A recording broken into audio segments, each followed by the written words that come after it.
আসসালামু আলাইকুম ওয়া রাহমাতুল্লাহি ওয়া বারাকাতুহু। অনেক শিক্ষার্থী রয়েছে যাদের অনার্স চতুর্থ বর্ষ পরীক্ষা শেষ রিসেন্টলি। অনেকেরই ভাইভা চলছে বা অনেকেরই ভাইভার ডেট দিয়ে দিয়েছে বা অনেকেরই ভাইভা শেষ হয়ে গেছে। এখন আপনারা কি করতে পারেন? এ বিষয়ে আমরা আজকে আপনাদের একটু ধারণা দেওয়ার চেষ্টা করব। তার আগে আমাদের অন্য যে গ্রুপগুলো রয়েছে সেই গ্রুপগুলোতে আমাদের এই লাইভটা শেয়ার করে দিচ্ছি যেন আমাদের অন্যান্য শিক্ষার্থীরাও এই লাইভটা দেখে উপকৃত হতে পারে এবং আপনাদের বন্ধুদেরও এই লাইভটা শেয়ার করে দিতে পারেন যেন তারাও এটা দেখে উপকৃত হতে পারে। মূলত আজকে আমরা আলোচনা করব যারা অনার্স ফোর্থ ইয়ার ভাইবা দিয়ে দিয়েছেন বা ভাইবার ডেট দিয়ে দিয়েছে বা যারা নতুন ফোর্থ ইয়ারে আসছেন, এখন আপনাদের করণীয় কি? এখন আপনারা কি কি করতে পারেন? কোন কোন ধাপগুলো আপনাদের জন্য চ্যালেঞ্জ হিসেবে আসতে পারে এবং সেগুলোকে আপনারা কিভাবে ট্যাকেল দিবেন? এই সবগুলো বিষয় আমরা আজকে আলোচনা করব। হ্যাঁ? তো চলুন শুরু করা যাক। এখন যাদের ভাইবা হয়ে গেছে বা যাদের ভাইবা হবে বা ভাইবার ডেট দিয়ে দিয়েছে, আমি মনে করে নিচ্ছি যে সকলেরই ভাইবা হয়ে গেছে, আপনাদের ভাইবা হয়ে গেলে কাজ শেষ। এখন আপনারা কিন্তু রেজাল্টের জন্য অপেক্ষা করতে পারেন, তবে রেজাল্টের জন্য অপেক্ষা করা আপনাদের জন্য বুদ্ধিমানের কাজ নয়। রেজাল্টের জন্য অপেক্ষা করা আপনাদের জন্য বুদ্ধিমানের কাজ নয়। তার কারণ কি? তার কারণ হচ্ছে এখন অনেক শিক্ষার্থী রয়েছে যারা চাকরির জন্য বা জবের জন্য প্রিপারেশন নেবেন। অনেকেই আবার বিজনেসের জন্য প্রিপারেশন নেবেন। অনেকেই আবার এমএ, আর বিয়ের জন্য প্রিপারেশন নেবেন। আবার অনেকেই মাস্টার্সের জন্য প্রিপারেশন নেবেন। সো অনেকেই অনেক কাজ করতে পারে। জবের জন্য, বিজনেসের জন্য, বিয়ের জন্য এবং মাস্টার্সের জন্য আপনারা প্রিপেয়ার হতে পারেন। আরেকটা অলস ক্যাটাগরির শিক্ষার্থী থাকতে পারে, তারা কিছুই করবে না। তারা শুধু টাইম পাস করবে, পরীক্ষার রেজাল্টের জন্য তারা অপেক্ষা করবে। সো এই যে যতগুলো ক্যাটাগরির শিক্ষার্থী রয়েছে তার মধ্যে জবের জন্য পড়াশোনা করছে এমন ক্যাটাগরির শিক্ষার্থী সবথেকে বেশি। সবথেকে বেশি মোটামুটি 95% শিক্ষার্থী হচ্ছে জবের জন্য প্রস্তুতি নিবে। বিজনেসের জন্য প্রস্তুতি নিবে, তবে খুবই কম সংখ্যক শিক্ষার্থী। বিয়ের জন্য সাধারণত মেয়েরাই প্রস্তুতি নিবে, সাধারণত ছেলেরা এই স্টেজে আসে বিয়ের কথা চিন্তা ভাবনা করে না। এরপরে মাস্টার্সের জন্য কিছু সংখ্যক শিক্ষার্থী রয়েছে যারা প্রস্তুতি নিবে। এই ক্যাটাগরিতে আমি যখন ছিলাম তখনও আমিও এই ক্যাটাগরিতে ছিলাম। আর একটা বড় অংশ মানে 2% এর মতো শিক্ষার্থী অলস পড়ে থাকবে, তারা দেখবে যে রেজাল্ট আগে দেখি ইমপ্রুভ কয়টা আসে বা কি করা যায়। সো এই সবগুলো ক্যাটাগরি আমি বাদ দিচ্ছি, আমি শুধু জবের জন্য যারা ইন ফিউচারে পরিকল্পনা করছেন, তো আপনাদের জন্য করণীয় কি এই বিষয়ে আমরা আলোচনা করব। তো জবের জন্য করণীয়, আপনি প্রথমেই 1 নাম্বার সিলেক্ট করেন SELECT। আপনার প্রথম কাজ, সিলেক্ট ইয়োর জব। আপনি কোন জবটা করতে চান, কোন ধরনের চাকরিতে যেতে চান, কোন ধরনের চাকরির আবেদন যোগ্যতা আপনার আছে, বা অনার্স কমপ্লিট হলে কোন ধরনের চাকরিতে আপনি আবেদনযোগ্য হবেন, তার মধ্যে কোনটাতে আপনি যাওয়ার সামর্থ্য রাখেন, এ বিষয়ে প্রথমে সিলেক্ট করেন বা নির্বাচন করার চেষ্টা করেন। তো এক্ষেত্রে সম্ভাব্য কয়েকটা আমি আপনাদের দেখাচ্ছি। আপনারা মানে সেটাকে কি বলে, NTRC এর জন্য প্রিপারেশন নিতে পারেন। এরপর BCS এর জন্য প্রিপারেশন নিতে পারেন। এরপর ব্যাংকের জন্য প্রিপারেশন নিতে পারেন। এরপর আপনারা প্রাইমারি শিক্ষক নিবন্ধন, এটা PSC আমি লিখে দিচ্ছি, হ্যাঁ, পিএসসির জন্য প্রিপারেশন নিতে পারেন এবং OTHERS আদার্স আরও অনেকগুলো চাকরির মানে স্কোপ রয়েছে। এই চাকরিগুলোতে আপনারা আবেদনের জন্য প্রস্তুতি নিতে পারেন। তো এতগুলোতে একসাথে মাথা ঘামাইতে যাবেন না। প্রথমেই আপনি নির্দিষ্ট করেন যে আপনি কি ধরনের চাকরি করতে চান। NTRCA নাকি BCS নাকি ব্যাংকের নাকি প্রাইমারি শিক্ষকের জন্য নাকি অন্য কোনো চাকরি যেটা আপনার পছন্দ এবং যেটাতে আপনার আবেদন যোগ্যতা আছে। শুধু আপনার পছন্দ হলেই হবে না। আপনার BCS পছন্দ কিন্তু আপনি অনার্সে 7টা সাবজেক্ট ইমপ্রুভ করে রেখেছেন, হবেন? অথবা আপনাকে আপনার একটার বেশি হচ্ছে থার্ড ক্লাস আছে, তাহলে তো আপনি BCS এ আবেদন করতে পারবেন না। ঠিক একইভাবে আপনার যোগ্যতা অনুযায়ী এবং আপনার পছন্দ অনুযায়ী, এখানে আপনার যোগ্যতা অনুযায়ী, হ্যাঁ, আপনার পছন্দ অনুযায়ী এবং আপনার সামর্থ্য অনুযায়ী কোন ধরনের চাকরিগুলো আপনি করতে পারবেন এটা লিস্ট ডাউন করেন।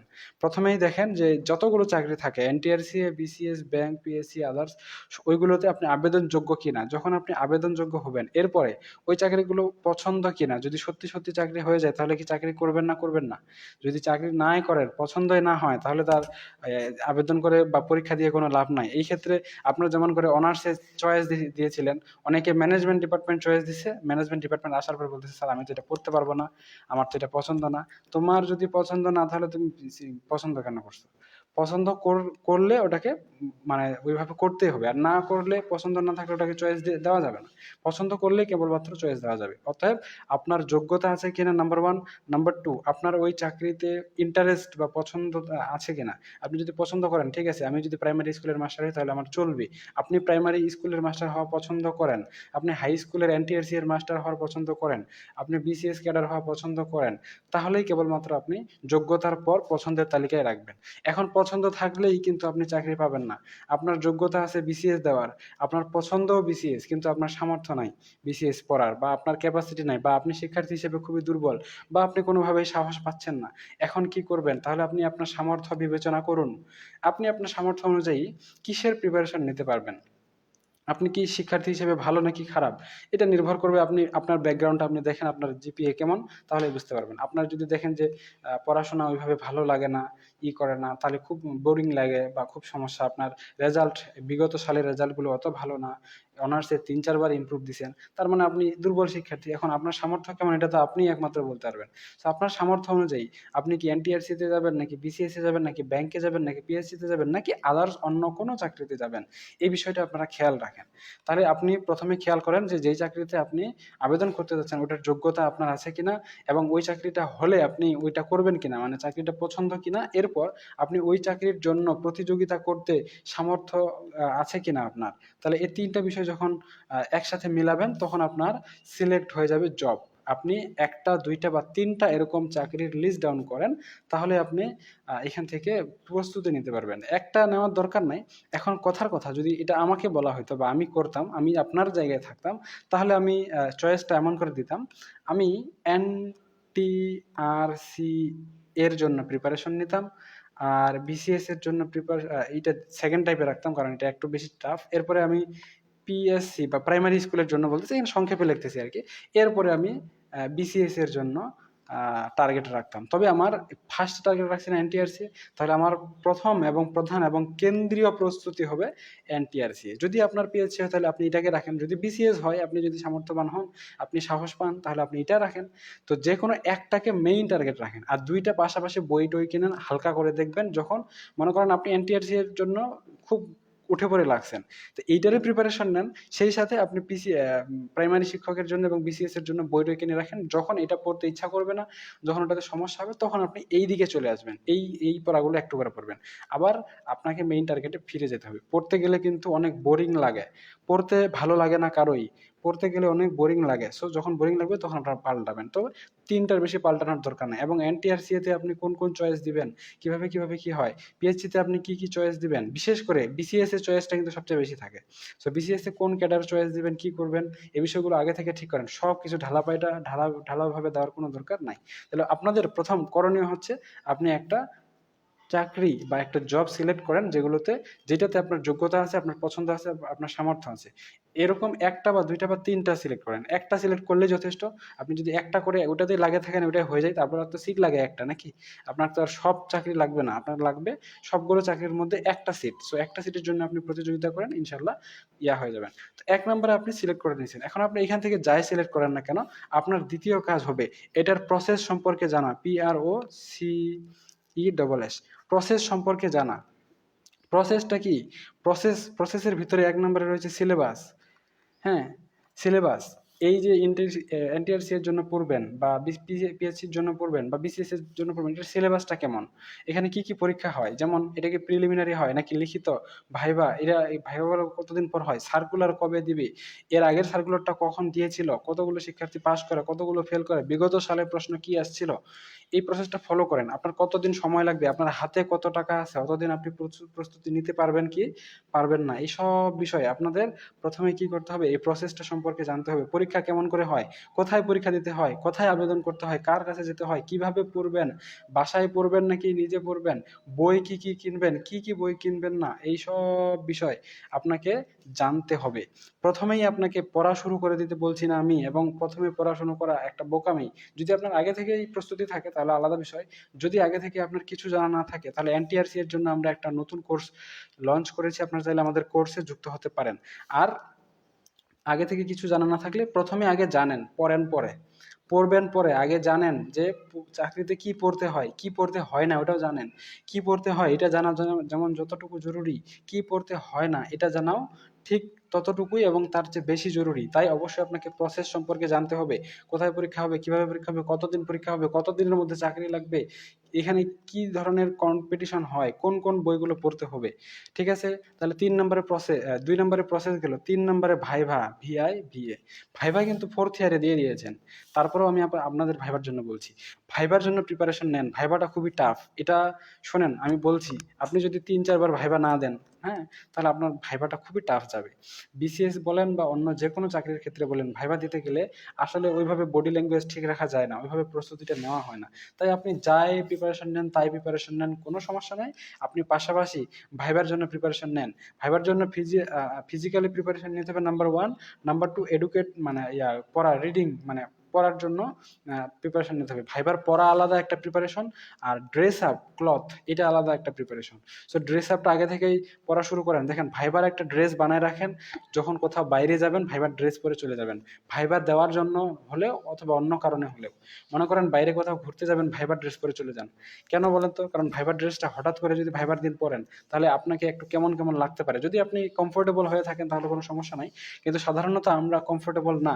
এই জন্য ভাইবার ড্রেস মাঝে মধ্যে পরার প্র্যাকটিস করেন। বাইরে গেলেই আপনারা ভাইবার ড্রেস পরে যাবেন, সুন্দর করে ইন করে দিবেন, বেল্টের সাথে কি কি ম্যাচিং করে পড়তে হয়, কোন কোন কালার চলবে, কোন কোন কালার চলবে না। একটা ড্রেস সেলাই করলে যথেষ্ট, এখানে খুব বেশি পরিমাণ অর্থ খরচ হয় না। মোটামুটি আমি যতটুকু জানি 3,000 টাকার মধ্যে একটা সুন্দর কমপ্লিট এবং ফর্মাল ভাইবার ড্রেস পাবেন। শুধু ড্রেস না, এখানে জুতা মোজা ঘড়ি যা আছে সব পাবেন 3,000 টাকা দিয়ে।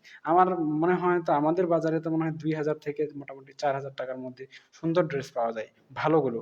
দরকার হলে 2-4 দিন দেখেন, কোনো সমস্যা নাই একটা। আর ভাইবার জন্য কিছু প্রশ্ন উত্তর থাকবে, প্রশ্ন উত্তরগুলো আপনি পরেও প্রিপারেশন নিতে পারবেন।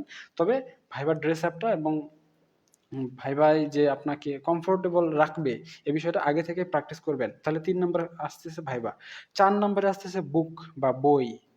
আপনার এখন কিছু বই প্রয়োজন। আপনি একটা চাকরি ঠিক ঠিক করেছেন যে এই চাকরিটাতে আমি যাব, ওটার প্রসেস সম্পর্কে আপনার জানা শেষ, প্রিলি রিটেন ভাইবা কি কি হবে, কখন হবে, কিভাবে হবে, পরবর্তী মানে কোথায় পরীক্ষা দিতে হবে, সব কিছু জানা শেষ। ভাইবার জন্য হালকা করে প্রস্তুতি নিচ্ছি, এটাতে তো খুব জোরালো সময় লাগে না। এরপরে আপনার বই প্রয়োজন, বই অবশ্যই প্রয়োজন। বইয়ের মধ্যে আমি আপনাদের একটা বই অবশ্যই রেকমেন্ড করব, সেটা হচ্ছে জব সলিউশন। তবে জব সলিউশনে সব কিছু পড়া যাবে না। আপনি যেই চাকরিটার জন্য প্রিপারেশন নেবেন, শুধুমাত্র শুধুমাত্র কেবলমাত্র ওই চাকরিটার যেই বিগত 10 বছরের প্রশ্নগুলো থাকবে এগুলো আপনি 10 বার করে রিডিং করে নেবেন, তাহলে প্রশ্ন সম্পর্কে পূর্ণাঙ্গ ধারণা পেয়ে যাবেন। একটা হচ্ছে জব সলিউশন, বাকি হচ্ছে আপনি যেই সাবজেক্টে যেই চাকরির জন্য প্রিপারেশন নেবেন ওই চাকরির জন্য আপনি বই কিনবেন। এটা আপনার পছন্দের উপর ডিপেন্ড করবে। আপনারা যদি ইংরেজি অঙ্কতে দুর্বল হন সেক্ষেত্রে এভাবেই করবেন। যদি কোচিং করার প্রয়োজন মনে করেন তাহলে কোচিং করবেন, যদি কোচিং করার প্রয়োজন মনে না হয় তাহলে কোচিং করার কোনো প্রয়োজন নাই, তাহলে আপনাকে বই নিতে হবে। 5 নম্বরে আপনাকে একজন গাইড বা মেন্টর লাগবে। গাইড বা মেন্টর, এটাকে আমি জিএম বলি। গাইড বা মেন্টর প্রয়োজন, মানে আপনি কোথাও আটকে গেছেন, আপনার কোনো কোথাও সাহায্য প্রয়োজন। এই ক্ষেত্রে আপনি কার সহযোগিতা নেবেন? আপনি এই ক্ষেত্রে আপনার বন্ধুদের সহযোগিতা নিতে পারেন, আপনার বড় ভাইদের সহযোগিতা নিতে পারেন, অথবা আপনার স্যারদের সহযোগিতা নিতে পারেন বা আমাদেরও সহযোগিতা নিতে পারেন। ঠিক আছে? বা আপনার একটা মেন্টর প্রয়োজন, আপনি কি কি করবেন এটা বুঝতে পারছেন না, তাহলে আপনাকে পার্সোনালি গাইড করবে এমন একজন ব্যক্তি বা একাধিক ব্যক্তি প্রয়োজন। যদি এটা আপনাদের ফ্যামিলি মেম্বার হয় বা আপনার রিলেটিভ হয় তাহলে তো সবচেয়ে ভালো হয়। আর যদি না হয় তাহলে মেন্টর বানান, দরকার হলে কোচিং সেন্টারে যান। দেখেন, কোচিং সেন্টারে যায় শুধু কোচিং করতে হবে বিষয়টা এমন নয়। আমি নিজেও কোচিং সেন্টারে ঢুকছি কোচিং করার জন্য না, আমি জাস্ট স্যারের সাথে কথা বলার জন্য, স্যারের কাছ থেকে ইনফরমেশন নেওয়ার জন্য কোচিং সেন্টারে ঢুকছিলাম। বুঝতে পারছেন কি? আমি বর্তমানেও কোচিং সেন্টারে আসি, কেন বলেন তো? আমার কি হচ্ছে এই নলেজগুলো নাই? সবগুলোই আছে, কিন্তু আমার আরো কিছু বিষয় প্রয়োজন যেগুলো আমি মানে এই আমার সমস্যা অনুযায়ী সমাধান পাচ্ছি না এই দিকে, আমি কোথায় পাবো? আমি জানি যে আমি যদি একটা কোচিং সেন্টারে যাই, ওইখানে যে শিক্ষক মহোদয়গণ আছেন তাদেরকে যদি আমি প্রশ্ন করি, তাহলে তারা আমাকে গাইড করতে পারবে বা আমার প্রশ্নের উত্তর দিতে পারবে। যেহেতু তারা আমার প্রশ্নের উত্তর দিতে পারবে এবং তাদের সাথে কথা বলার একমাত্র উপায় হচ্ছে তাদের কোচিং সেন্টারে পড়া, অন্যথায় তো আমি আর তার বাসায় যাই হচ্ছে তাকে জিজ্ঞেস করতে পারবো না, বা তার ফোন নাম্বার নিয়ে তাকে তো বিরক্ত করতে পারবো না। এই জন্য হচ্ছে ক্লাসে ঢুকে সবাই ক্লাস করে আর আমি করি প্রশ্ন, কারণ আমি আমার সমস্যার সমাধান করাই ব্যস্ত। ঠিক একইভাবে আপনিও এরকম আপনার মেন্টর খুঁজেন, যেখানে সমস্যায় পড়লে আপনি ওই সমস্যাটা কিভাবে সমস্যার সমাধান করবেন এটা ট্যাকেল দিতে পারেন, তাহলে আপনার মেন্টর শেষ। এখন 6 নম্বরে আপনার সবচেয়ে গুরুত্বপূর্ণ এবং শেষ স্টেপ, 6 নম্বরে সবচেয়ে গুরুত্বপূর্ণ এবং শেষ স্টেপ কি? শেষ স্টেপ হচ্ছে আপনাকে রিড, রাইট, লিসেন, এক্সিকিউশন। আপনাকে পড়তে হবে, লিখতে হবে, শুনতে হবে এবং এটা বাস্তবায়ন করতে হবে, এবং এটা রেগুলারলি বাস্তবায়ন করতে হবে। আপনাকে অবশ্যই পড়তে হবে, লিখতে হবে এবং শুনতে হবে। পড়াশোনা বিষয়ে বিভিন্ন ভিডিও টিডিও যা আছে সব দেখেন এবং এগুলোকে চলমান রাখতে হবে রেগুলারলি।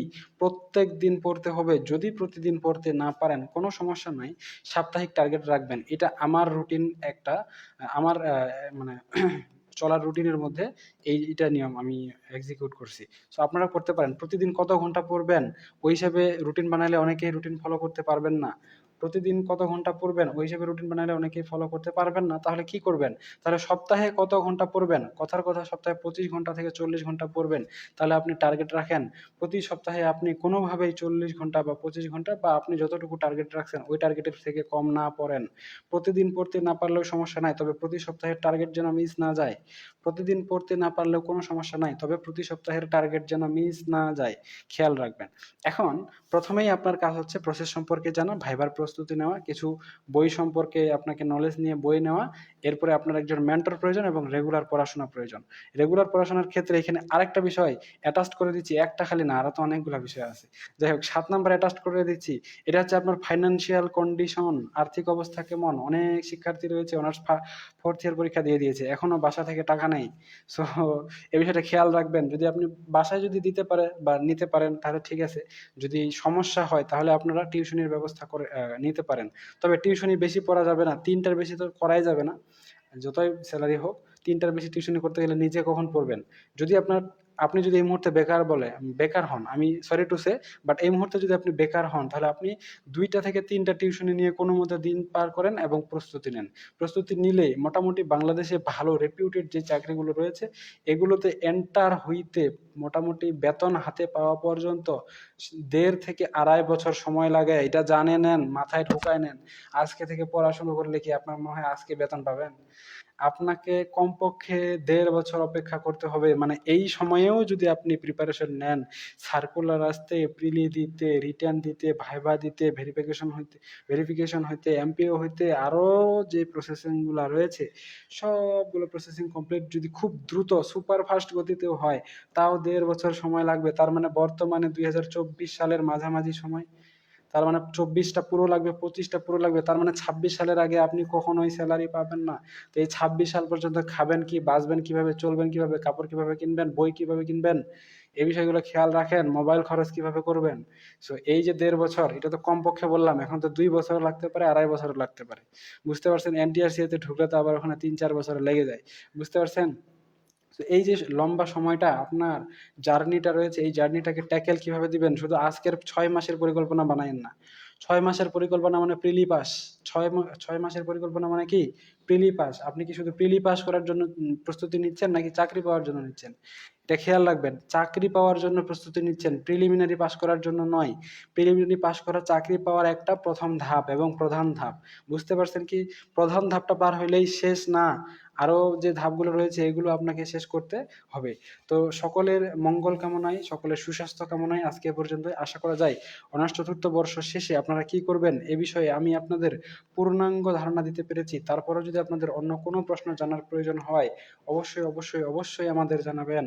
আমরা আপনাদের সবগুলো প্রশ্ন করে দেখছি এবং সবগুলো প্রশ্নের অ্যান্সার দিচ্ছি। এবং আপনারা যারা এনটিআরসি এর প্রিপারেশন নিতে চাচ্ছেন, স্কুল পর্যায়ে 1, 2 এবং এবং কলেজ পর্যায়ের জন্য তারা আমাদের কাছে অনলাইনে পড়তে পারেন। আমরা মূলত তেমনভাবে আপনাদের পড়াচ্ছি না, এটা সত্য কথা। তেমনভাবে পড়াচ্ছি না, আমি জাস্ট আপনাদের মেইন বিষয়গুলো সুন্দর করে বুঝাই দেবো, যেটাকে আমরা বেসিক বলে থাকি। অর্থাৎ আপনাদের বেসিক স্ট্রং করে দেবো আমি একাই, এবং বিস্তারিত আপনাকে নিজেই পড়তে হবে। তবে কি কি পড়তে হবে এটা আবার আমরা বলে দেবো, আপনাদের পিডিএফ দিয়ে দেবো, আপনারা সেটা দেখে দেখে পড়ে নেবেন।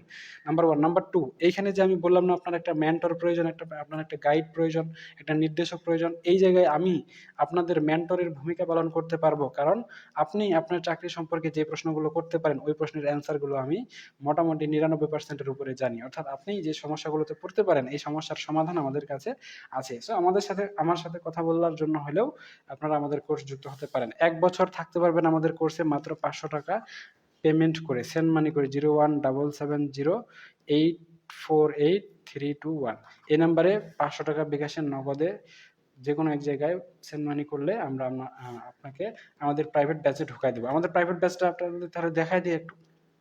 নতুন ব্যাচ খুলেছি, 15 তারিখ থেকে ক্লাস শুরু হবে। কিছু ক্লাস দেওয়া হয়ে গেছে, এটা এখনো কোনো শিক্ষার্থী ঢুকেনি, আমরাই আছি। এই নতুন অ্যানাউন্স করা হয়েছে, এখানে কিছু পিডিএফ দেওয়া হয়েছে, কিছু রেকর্ড ক্লাস দেওয়া হয়েছে, আর এনটিআরসিএ সম্পর্কে বিস্তারিত আলোচনা করা হয়েছে দুই একটা ভিডিওতে। এই হচ্ছে, আর কিছু নাই আপাতত, এতটুকুই। আমরা আগামী 15 তারিখ থেকে বা 14 তারিখ থেকে আমাদের এই কোর্সটা শুরু করব ইনশাল্লাহ। আপনারা এখনই যুক্ত হয়ে থাকতে পারেন, যারা এখনই যুক্ত হবেন তারা আমার সাথে যোগাযোগ করতে পারেন, কমেন্টে বিস্তারিত তথ্য জানিয়ে দেওয়া হবে। তো ঠিক আছে, আজকে পর্যন্তই। আশা করা যায় অনেক লম্বা বিষয়ে আপনাদের ধারণা দেওয়া হয়েছে। আপনাদের তারপরেও কোনো বিষয় জানার প্রয়োজন হলে আমাদের জানাতে পারেন। ধন্যবাদ।